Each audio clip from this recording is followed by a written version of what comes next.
Hey guys, welcome back to my channel. My name is Rylie Lane, and in today's video I really wanted to talk to you about my 6-week cut where I lost body fat and I got a really lean physique, and I just wanted to share my advice and my tips and how I achieved it. So I do just want to start this video off by saying I am currently studying to be a PT, and I've actually passed all of my theory assessments. So I've really tried to put into practice everything that I've learnt from that course and just see how it really works in like real life examples. So that is where all of my knowledge and experience is coming from. So I'm just going to put a few photos on the screen of my before and afters and where I was. I lost about 3 kilos on the scales from doing this cut, and I also lost a few centimeters off my bust, waist and I kind of do about around like the biggest part of my bum, and I am super happy with my results. It was super easy to do, super sustainable, and I just think if people knew all of these things that I've learnt, then they would be able to easily lose body fat as well. One of my biggest things that made it so easy for me to stick to my calorie deficit was calorie cycling, or your weekly calorie budget, or whatever kind of word you want to put towards it. It just basically means if you look at your calories across the week, and for me, I was on 1600 calories, so across the week that is 11,200 calories. As long as across the whole week I stuck to 11,200 calories, I'm still going to be losing body fat. So what I did was ate about 1400 calories from Monday to Thursday, because it's weekday, I'm just at work, I can eat, you know, I'm cooking all my food at home, I can eat a little bit of lower calories then. And then for the weekend when I wanted to get a takeout, or we were out doing things, or I wanted to have a bigger meal or a fun dessert, then I saved those calories for the weekend, and I could eat about 1800 calories on the weekend. And it just made it so much more sustainable for me, knowing that I didn't have to like stress on the weekend, like how am I going to hit my calorie goal? What happens if I go over it? I just know that I do have a few extra calories to play around with for the weekend, and it just made it like so much more enjoyable.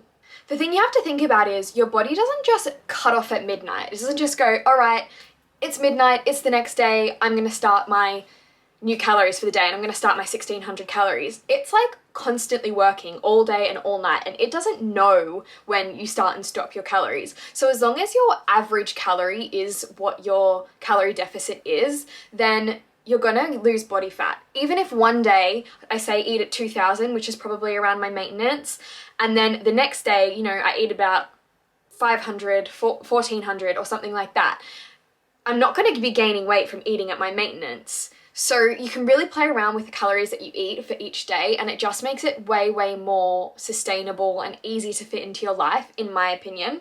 Now I do want to just say, if you overeat one day, you can't punish yourself for that the next day. It doesn't work like that. That messes with your mind way too much psychologically. So if you find yourself in that position, don't look at your weekly calorie budget or something like that, because it's not the right way to go about it. You need to pre-plan ahead. So my next thing is to make sure that your calorie deficit is sustainable. You see so many people talk about the 1200 calorie diet, or like whatever, just eating ridiculously low calories. So what you need to do is work out exactly what your maintenance calories are. I have a whole entire video on what calories are and how to work all of that, so I'll leave it in the cards up here, and I'll also leave a calorie counter down in the description below. So go there, put in all the information about yourself and find out what your maintenance is.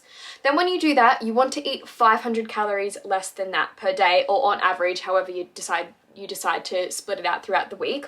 Don't go lower than that. It's not sustainable. You're going to be so hungry. You're not going to be happy. You're not going to stick to it. You're probably going to end up binge eating. So make sure that you work out your calorie deficit properly and make it sustainable. I cannot emphasize that enough. And also, just to add another little thing in here, which is probably like a whole another video, but if you go too low, you're going to have a lot of metabolic adaptations over the time of your cut period, and you're just going to end up on crazy low calories to be able to lose any body fat, and your body is just not going to love you for it. So just please don't do it. Don't. Another thing I do to make mine sustainable is, guys, I have dessert every night. Every single night. I have a bit of chocolate. What else was I having? Sometimes I'd have ice cream. I don't know, I'd have something that I knew that I could look forward to at the end of the day, and also like it just stops you from binging at the end of the night. Do you get what I mean? Because I know that I have my little dessert at the end of the day. I've pre-fitted into my calories. I normally do it first thing in the morning, so I know that I have those calories saved at night, and it's just something I love to do. It just makes me, I know that I have my little bit of chocolate at the end of the day and it makes me so happy. Who doesn't love chocolate? Next thing I want to say is wait about 2 weeks before you make any changes.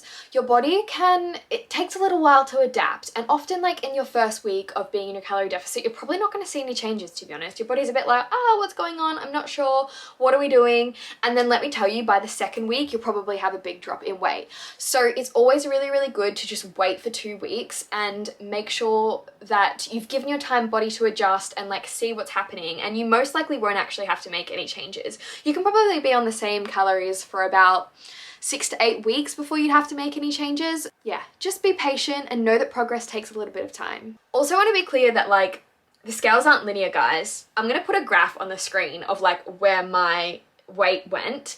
I did weigh myself every day, but more just as like an experiment type thing, and because I'm learning all this stuff from my PT, I really just like, I more wanted to be a bit more analytical with my scales and weight. You don't have to weigh yourself every single day. Like honestly, sometimes that's a bit over the top. I probably would suggest weighing yourself about twice a week, just because the scales can fluctuate so much. So you could weigh yourself twice a week and then take an average of that. That's a really good way to achieve it. But also remember that the scales don't show everything. Like you could have a really high water retention and then all of a sudden the scales could go up. I think on one day I had a weight jump of like maybe 700 grams or like really close to a kilo. I had a massive weight jump and then it literally went straight back down. So really don't stress if the scales are not telling you what you want to see. Sometimes, you know, you could have a body type that actually gains muscle really, really easily, even in a deficit. So your body weight could be, your scales numbers could be saying exactly the same, but actually your body composition is changing. So don't take that as your only way of measuring progress. Make sure you take photos, you take measurements, and also just think about how you're feeling. Like for me, a couple of weeks into my cut, I could feel it in me. I was like, oh my God, I'm so much leaner. Like I can't put it into words how I felt, but like I could feel my body was so much leaner, and like that honestly just kept me going more than just seeing the number on the scales. I was like, who cares what the scales say? Like I feel super lean and light. So then if you do find that the scales aren't dropping, or not necessarily scales, you're not noticing that you're dropping any body fat or anything, another option you can do instead of decreasing calories, you can actually increase your energy output. So you know, do an extra 2,000 steps a day or something, or add in one more cardio session. And then that way you don't have to be eating less calories, but you're actually increasing your energy that's out. So you are creating a bit more of a deficit again if you see any plateaus during your cut. Something that honestly helped me so much, and I feel like not enough people talk about, is something called volume eating. You should be eating more food in your cut than normal. So what I mean by that is you're gonna have big portions, especially of veggies or fruit. Guys, an iceberg lettuce, honestly, it's like 7 calories for a whole cup of lettuce. I love iceberg lettuce, I'm not gonna lie. Sometimes when I'm cutting it up, I just eat a chunk of it. I just think it's so good. But it's great because it creates such a lot of volume. So when you've eaten that and it's sitting in your stomach, it feels like a lot of food when it's actually only 7 calories. So adding a lot of fruits and veggies into all your meals and just really bulking out those portions makes you feel much more satiated and makes you feel like you're eating a lot of food when it's actually really, really, what's the opposite of calorie dense? Dense? Light? Calorie light? I don't know how to say that. You know what I mean. Okay, so the last thing I quickly wanted to speak about was you have to think. So the last thing I just wanted to touch on was once you've finished your cut or your weight loss journey, or you're at a point where you're happy with your body fat percentages, you need to think about what you're going to do after that. Because you've lost all this body fat, your body and your fat cells are like, fill me back up again, fill me back up again. So lots of people finish their calorie deficit and then just stop thinking about food or how much food they're eating and just go crazy and eat really massive portions, eat really calorie dense foods, you know, like a lot of takeouts and things like that, and just really like a lot of it. And then there's some like statistic that most people put on the weight that they lost in half the amount of time. So if over 10 weeks you lost 10 kilos, then statistically most people put back on 10 kilos in 5 weeks. Yeah, so something you really need to look into is reverse dieting. Reverse dieting is just an increase of your calories in a controlled way so that you don't go and put all of that body fat on. That is probably gonna have to be a whole nother video if you want me to talk about reverse dieting. Please let me know if you want me to go into more detail on that, but I would just say do your own research and look into that, because you definitely need to think about your diet after your diet. So guys, thanks for watching this video. I hope you got some great tips on how you can make your calorie deficit more sustainable and actually lose body fat in the long term. I will leave another video on the screen if you want to keep watching me. Otherwise, thank you so much for watching this video. I will speak to you next time. Bye!